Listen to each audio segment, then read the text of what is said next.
Stéphane Zilberg. Merci, bonjour. Bonjour, donc le président de LMS Factory.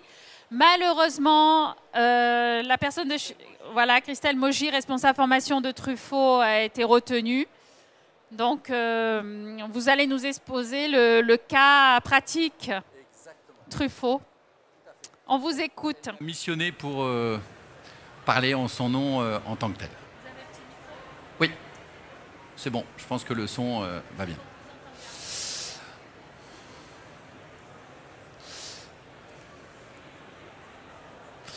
En fait, le besoin de Truffaut au démarrage, je vais m'asseoir si vous voulez bien,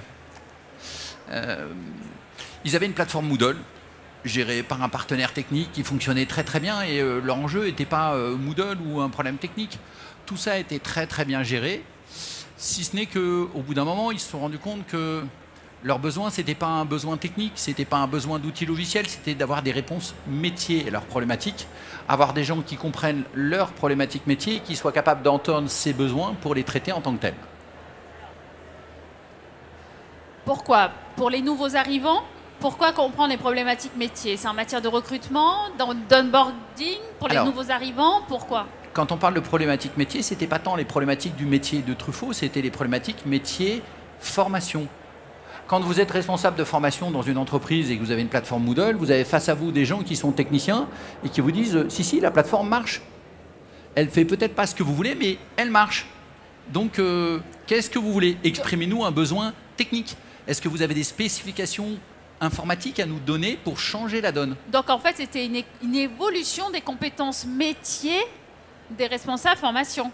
Eh bien, en fait, c'est là tout l'enjeu, c'est qu'eux ont un savoir-faire métier et voulaient être capables de parler de leur métier, de la manière dont ils concevaient les parcours de formation, de la manière dont ils concevaient l'ingénierie pédagogique, et que leurs interlocuteurs plateformes comprennent ces enjeux et le retranscrivent, et non pas leur posent des questions purement techniques.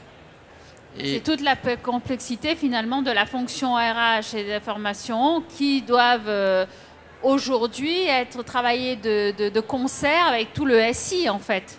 C'est exactement cette problématique-là, avec souvent un problème, c'est que vous avez des interlocuteurs formation qui connaissent leur métier, qui savent ce que c'est que l'ingénierie, qui construisent des parcours, qui travaillent à l'engagement de leurs apprenants, mais qui ne sont pas informaticiens et qui ont besoin d'un intermédiaire qui comprenne et à la fois leurs problèmes métiers et qui soient capables de l'interpréter pour configurer la plateforme, pour définir des spécifications techniques, le cas échéant, rajouter des composants, mais très souvent, tout simplement, être capable de rentrer dans les paramétrages de la plateforme pour retranscrire d'un point de vue technique une expression de besoin métier.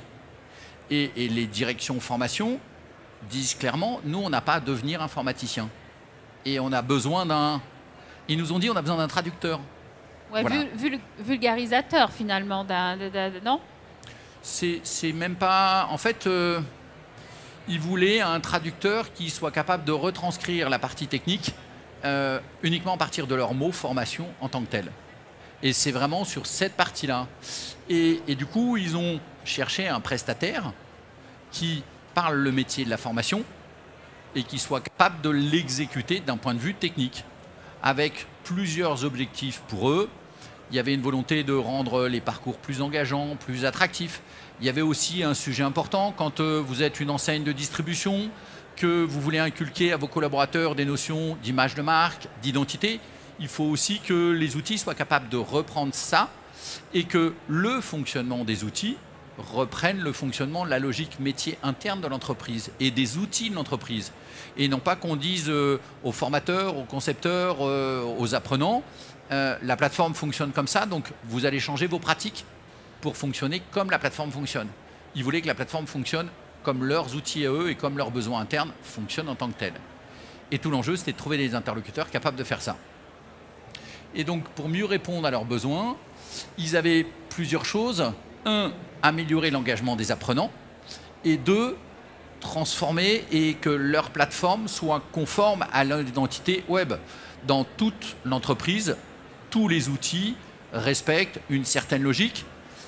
Un, pour respecter l'identité de marque, mais aussi pour que la logique de fonctionnement soit conforme et que quand vous passiez d'un outil à un autre, vous ne soyez pas désarçonné par des environnements techniques qui ne ressemblent plus, des logiques métiers, des vocabulaires qui ne sont pas les mêmes. Et tout l'enjeu était de transformer un patrimoine qui existait, qui marchait très bien, en quelque chose qui soit facile et opérationnel pour les utilisateurs.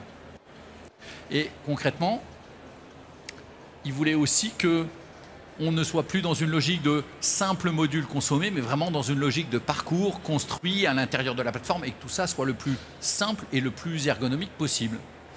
Et résultat des courses, sans réinventer l'eau tiède, sans faire des choses complexes, ils ont réussi à réintégrer l'architecture, dissocier ce qu'ils appellent, eux, les formations à distance, qui sont des formations tutorées par des formateurs, du e-learning qui, pour eux, sont des modules self-care, en self-service, que chacun peut utiliser, l'architecturer, le présenter selon les logiques métiers. Aujourd'hui, quand vous ouvrez l'intranet Truffaut, la présentation des rayons, l'organisation des métiers, etc., est la même dans l'intranet, dans les outils de gestion des magasins, que dans la plateforme. Et tout le monde s'y retrouve en tant que tel, avec une adaptation des environnements qui respecte le profil des utilisateurs. Quand vous vous connectez, que vous travaillez dans une jardinerie, affecté à un rayon, à un poste donné, vous retrouvez les offres, les éléments de formation qui correspondent à votre besoin automatiquement, sans qu'il y ait quoi que ce soit à faire en termes de paramétrage technique. De la même manière que quand vous êtes au siège à la comptabilité, on ne vous propose pas forcément des formations sur l'animalerie ou sur les plantes vivaces hivernales ou sur l'amendement des terreaux. Et toute cette logique qui doit permettre à la plateforme d'avoir cette intelligence métier, c'est ça qu'ils attendaient en termes d'accompagnement et c'est très souvent ce que la plupart des clients ont le plus de mal à trouver. Et c'est là où nos équipes, qui sont d'abord et avant tout des ingénieurs pédagogiques, ont cette capacité de s'imprégner de la vision métier des utilisateurs et de soulever le capot de Moodle pour que Moodle ressemble à cette logique-là. Au point que ce que l'on voit là en termes d'organisation, toutes les nuits, la plateforme Moodle est synchronisée avec leur SIRH. La plateforme connaît les effectifs, les gens qui sont en place, leur position, les rayons sur lesquels ils interviennent. Et la plateforme est capable de leur proposer les parcours sur mesure, créés spécifiquement pour chacun, directement en fonction de ces informations, sans avoir besoin de l'intervention des RH ou des responsables formation pour définir ces éléments-là. Et en termes d'image graphique, c'est la même chose. Il a fallu revoir le look, l'arborescence, l'image pour que la présentation produit et l'exigence soient présents en tant que telles. Tout ça, ce ne sont pas des choses très compliquées à faire. Ce ne sont pas des choses qui requièrent un haut niveau de technologie. Juste l'écoute, la compréhension et la capacité de le retranscrire en tant que tel. Ça s'est expliqué sur cette partie-là, mais ils sont aussi intervenus sur des conformités d'outils. Comme tout le monde, 2020, le rideau est tombé, les magasins ont fermé, ils ont fait la vente à distance, il a fallu transformer tous les outils de formation, des contraintes de déploiement, des contraintes de réseau, des besoins de technologie, d'intégrer le synchrone, la conformité, RGPD, tout ça en urgence, avec toujours cet éternel besoin d'avoir des gens qui comprennent leurs attentes, qui sont des interlocuteurs de la DSI et du réseau chez eux et qui sont capables d'adapter ces outils pour pouvoir faire ce genre de choses sans se poser la question sur les classes virtuelles, par exemple, des questions de nombre de licences, de classes disponibles, du nombre de classes simultanées. C'est priorité à l'organisation métier. Et si le métier décide qu'à un moment donné, il faut animer 20 classes simultanées, il ne faut pas qu'il y ait une réponse qui dise « Ah oui, mais la solution et les licences permettent que d'en faire que 10 ». À vous de trouver les solutions, le bon outil, le bon moyen de le faire.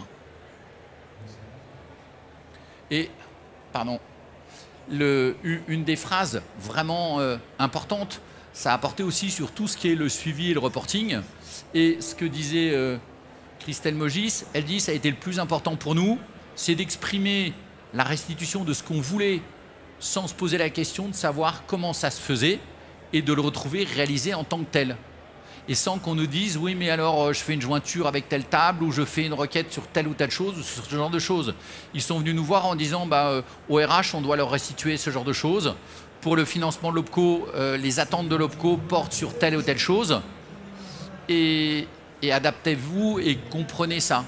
Et ce besoin d'accompagnement, c'est la compréhension de tout ce contexte, y compris des financeurs institutionnels de la formation, pour leur permettre d'avoir les outils pour y répondre. Mais le cahier des charges à la base, il couvrait tous les items ou au fur et à mesure, on vous faisait des demandes de remontée? Est-ce que vous aviez un cahier des charges précis en disant voilà tout le spectre qu'on doit mettre en place? Comment ça s'est passé? Là, vous soulignez quelque chose d'important. La plupart des clients, quand vous leur demandez un cahier des charges, ils ont une vision qui n'est pas toujours réaliste et surtout, c'est très compliqué de couvrir la totalité du script. La demande et le cahier des charges qui nous a été donné, c'est on veut que ce soit mieux, que ce soit plus facile et que quand on a une demande métier, vous nous disiez oui, c'est possible. Et non pas c'est pas possible et on ne peut pas y arriver, ou ça exige telle ou telle chose, ou il faut faire tel ou tel développement.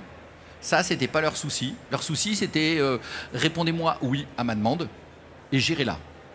Et effectivement, il y avait un cahier des charges qui portait sur toute la partie graphique et toute la partie reporting, mais énormément de choses sont arrivées en cours de route parce que dès que vous commencez à dire oui aux gens, ils vous disent c'est bien, mais maintenant qu'on a ça, si ça faisait ça en plus, ce serait encore mieux. Et si c'était capable de le délivrer automatiquement au bon endroit et au bon moment, et pour être honnête, c'est sans fin. On n'arrête pas avec eux de faire évoluer la solution parce qu'ils vivent dans un contexte qui est en évolution constante. On a démarré avec eux en 2020, juste avant que tout le monde baisse le rideau. Et aujourd'hui, l'activité a repris, s'est réorganisée de façon différente. Les pratiques de formation ont évolué. Et donc, ils attendent que la plateforme suive cette évolution et soit capable de le faire. Avec une logique qui est, on fait simple, on fait économique et on fait des choses extrêmement faciles à maintenir pour ne pas se retrouver prisonnier d'une solution technique lourde et chère et non maintenable. Mais on a très rarement un cahier des charges très très précis. Très souvent, le cahier des charges, c'est mieux. Voilà. Globalement, s'il y a un maître mot, c'est on veut mieux. Et du coup, ils sont arrivés à avoir exactement les tableaux de bord, les rapports qui leur permettent de fonctionner au quotidien sans se poser la question de techniquement comment c'est fait. Pourvu qu'à la fin, ça délivre ce dont ils ont besoin. Et pour faire tout ça, la question, elle n'est pas technique. Tout ce qu'on a utilisé sont des solutions qui sont à la disposition de n'importe qui. On a rajouté à leur plateforme IntelliBoard. C'est un outil, c'est un niveau de service, tout le monde peut utiliser IntelliBoard. Vous rajoutez du HTML5, du Big Blue Button, tout ça sont des solutions open source. La vraie question, ce n'est pas le besoin technique et la capacité à faire la technique. La vraie question, c'est comment je demande à la technique de faire comme nous on fait. Et de tordre le bras. C'est l'expression qu'on utilise, nous. On tord le bras à la technique pour que ça marche comme les clients veulent. Les clients veulent que les outils fonctionnent comme eux travaillent et pas travailler comme les outils travaillent. Et tout leur enjeu, c'était d'obtenir cet accompagnement alors qu'ils avaient un outil qui techniquement marchait très très bien. Et tout l'enjeu de l'accompagnement porte vraiment sur cette approche centrée sur les besoins métiers et la capacité de transformer la technique pour qu'elle réponde aux besoins métiers. Il n'y a pas de miracle. Même si on dit oui à tout, de temps en temps on dit oui et ou oui mais, parce que le Père Noël n'existe pas. Et donc, le besoin, c'est pas d'avoir un prestataire technique, et c'est vraiment le sujet, qui vous demande des spécifications, un cahier des charges précis, centré sur sa vision technique, mais plutôt d'avoir un accompagnement métier qui puisse se faire au fil de l'eau, qui de façon récurrente, processus par processus, soit capable d'analyser, d'améliorer et d'être dans un processus d'amélioration continue. Et c'est sans fin. Il y a quelques-uns d'entre vous avec qui on a l'habitude de travailler, même au bout de 5 ans, on ne s'arrête jamais. Parce que le monde continue de se transformer, que les évolutions continuent de se transformer et que les métiers changent. Là où l'informatique... De plus en plus vite. Oui. Et l'informatique, son maître mot, c'est stabilité, c'est maintenabilité, c'est sécurité. Donc d'un côté, je force un peu le trait, on a plein d'informaticiens chez nous. L'informatique voudrait que rien ne bouge, ou seulement selon ses critères, et les métiers ont besoin que les outils informatiques suivent sans arrêt leurs évolutions métiers. Et nous, on est entre les deux. Et on va dire, notre capacité, c'est d'avoir d'un côté des équipes de gens dont le métier, c'est l'ingénierie pédagogique, qui ont appris à parler à des informaticiens en interne, et on cache nos informaticiens derrière, on ne vous les montre pas.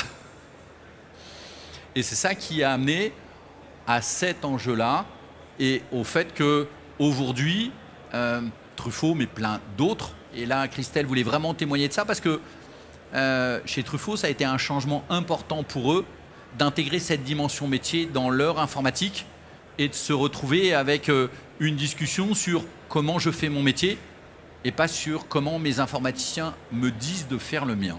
Ah ouais, c'est en inverse. On remet les choses à leur place dans un processus normal. Vous avez une maîtrise d'ouvrage qui dit comment ça doit faire et la maîtrise d'œuvre trouve les moyens de répondre à la maîtrise d'ouvrage. Est-ce qu'il n'y a pas des réticences justement de la SI? Ah ben non, on ne peut pas, parce qu'ils sont quand même parfois très résistants. C'est une population qui est pas facile, non? Ils sont comme tous les autres. Quand on parle leur langage et qu'on est factuel sur des choses qu'ils comprennent, eh ben, oui, on trouve toujours des solutions. C'est à nous de négocier entre des aspirations clients, de le réaliser dans des contextes de sécurité, de conformité technique, et qui soit compatible avec les contraintes réseau. Parce qu'on peut faire tout ce qu'on veut sur la plateforme d'un client. Si la DSI qui contrôle les réseaux, les postes utilisateurs dit non, c'est non. Voilà. Est-ce qu'il y aurait des questions dans la salle? Donc, vous nous avez dit être accompagné, bien conseillé par une équipe de spécialistes. Donc, vous êtes vraiment au plus près de votre client, vous le suivez au pas à pas, ou il se débrouille et quand il a un problème, il dit allô, ça bloque. Nos clients, notre métier, on le voit. C'est pour ça qu'on met des tabliers. On voit vraiment comme un métier d'artisan qui font des travaux sur mesure. On est proche de nos clients. On a un canal permanent d'échange. Il y a des phases plus ou moins intenses en fonction des circonstances. Ils ont dans tous les cas accès en permanence à des ingénieurs pédagogiques qui parlent leur métier, qui vont leur demander quand il y a une difficulté, qui ne vont pas leur répondre c'est le poste ou si ça marche, qui vont leur dire qu'est-ce que vous essayez de faire, quelle est votre intention, qu'est-ce qui dysfonctionne et leur proposer des voies de contournement ou de trouver des moyens pour dépasser ces blocages en tant que tels. Et oui, c'est un lien permanent et une évolution permanente. Et d'ailleurs, de façon générale, les clients qui nous confient l'hébergement et la gestion de leur plateforme, c'est en évolution permanente et on est en contact permanent et ils peuvent être en contact, nous appeler autant de fois qu'ils veulent, aussi souvent qu'ils veulent. Et après, on mène régulièrement des ateliers, des webinaires pour expliquer ce qui évolue, ce qui change, ce que certains ont amené comme évolution parce qu'ils sont experts d'un sujet. On a travaillé sur des sujets réglementaires avec l'Opco Santé dont on gère la plateforme, qui a fait bénéficier tous les autres de ces avancées réglementaires et d'une doctrine et d'une interprétation de la doctrine qu'eux étaient capables de porter, qui ont été modélisées dans les plateformes et dont tous nos autres clients ont bénéficié dans la foulée. Et on a une approche où chaque amélioration apportée pour un client peut être mutualisée après pour tous les autres clients en tant que tel. Évidemment, oui, bien sûr. Ah, il y a une question.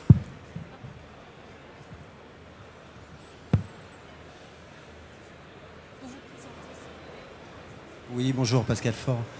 Vous avez évoqué rapidement Société Corna. Vous avez évoqué rapidement la synchro, le flux SIRH durant la nuit. Quel type de data, le flux de data, c'est quoi? C'est des nouveaux employés? Alors, c'est effectivement l'évolution de tous les effectifs, leur position, leur poste, le rayon auquel ils sont affectés, parce que dans les parcours qui sont proposés, ils sont définis sur mesure par rapport à ces éléments-là. Donc on a un profil complet du collaborateur, de son métier, de sa responsabilité hiérarchique, éventuellement de son implication dans des rôles type SST, secouriste et ainsi de suite, pour qu'il ait le parcours qui corresponde exactement à ses besoins. Mais encore une fois, ça a été défini avec eux. Ce sont les gens de la formation qui ont dit, nous, pour pouvoir programmer et organiser les bons parcours, on a besoin de telle information. Et après, on est allé négocier avec les gens du SIRH pour qu'on monte le flux de synchro qui contiennent toutes les données nécessaires. Et à chaque fois, ça veut dire aussi dans Moodle, créer des champs custom, des éléments spécifiques capables de gérer des informations qui ne sont pas des informations Moodle, mais qui sont des informations propres au métier du client. On gère, là on parle de Truffaut, mais on gère aussi la plateforme des sapeurs-pompiers. Vous retrouvez les grades, les spécialités métiers, etc. Tout ce qui définit une spécificité métier qui évidemment n'existe pas dans Moodle, mais Moodle est fait pour créer ce genre de choses. Et donc c'est extrêmement facile après de le créer et de générer les interfaces nécessaires pour pouvoir traiter ça. Ça a répondu à votre question, oui. Bon, eh ben écoutez, merci de cette intervention. Alors, on peut vous retrouver sur quel stand aujourd'hui et demain? Alors, nous sommes sur le stand J34. J34, voilà, pour toutes les questions complémentaires. On se retrouve au stand J34. Merci beaucoup. Merci de votre participation. Au revoir. Merci.